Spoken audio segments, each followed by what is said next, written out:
On passe à cette première en Alsace. Depuis la rentrée, l'école élémentaire Rodolphe Reuss à Strasbourg accueille des élèves polyhandicapés. 3 enfants y sont scolarisés pour l'instant et l'objectif est d'augmenter leur nombre. Une démarche d'inclusion qui est le fruit d'un partenariat entre l'éducation nationale, l'ARS et l'association Adèle de Glaubitz. Reportage sur place, Sylvie Malal et Thierry Citer. Soumeya ne parle pas, mais ses grands yeux ne ratent rien du monde qui l'entoure. Et ce matin, l'enseignante a une question. Quel temps il fait dehors aujourd'hui, Soumeya? Regarde par la fenêtre.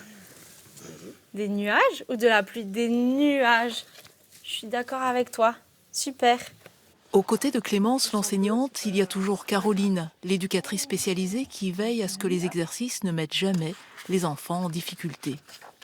Par exemple, je vais faire attention à ce que l'activité soit adaptée sur le moment au niveau moteur, mais ça peut être aussi au niveau de ses capacités, au niveau de sa compréhension, de sa communication, etc. On y va?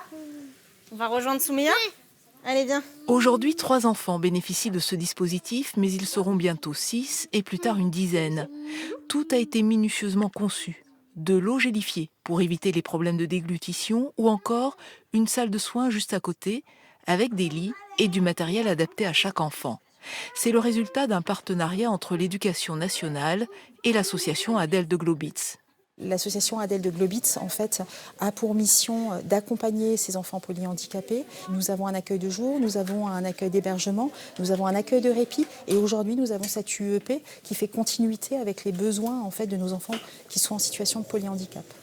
Autour de ces enfants, c'est toute une équipe qui se mobilise. 95 000 € de budget pour les postes d'éducatrice spécialisée, puéricultrice, mais aussi une psychomotricienne, une psychologue, une ergothérapeute et une orthophoniste.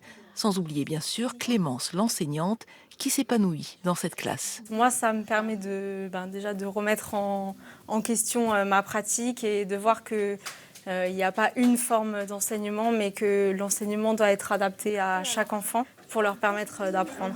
Apprendre à communiquer. Pour Maïssa, c'est le défi qu'elle doit relever. Elle a su marcher à 3 ans, elle ne parle pas, mais depuis qu'elle est scolarisée ici, sa mère observe de grands progrès. Elle comprend plus ce qu'on demande, quand on parle avec elle, au quotidien à la maison. Par exemple, si je lui demande un truc, donc elle écoute, elle me regarde et elle comprend ce que je lui demande. Donc, et ce n'était pas forcément le cas avant? C'était pas le cas avant en fait. Pour Maïssa, comme pour Soumeya, l'école c'est 4 jours par semaine, de 9 h à 16 h, et la possibilité de rejoindre les autres enfants pendant la récré pour jouer ensemble.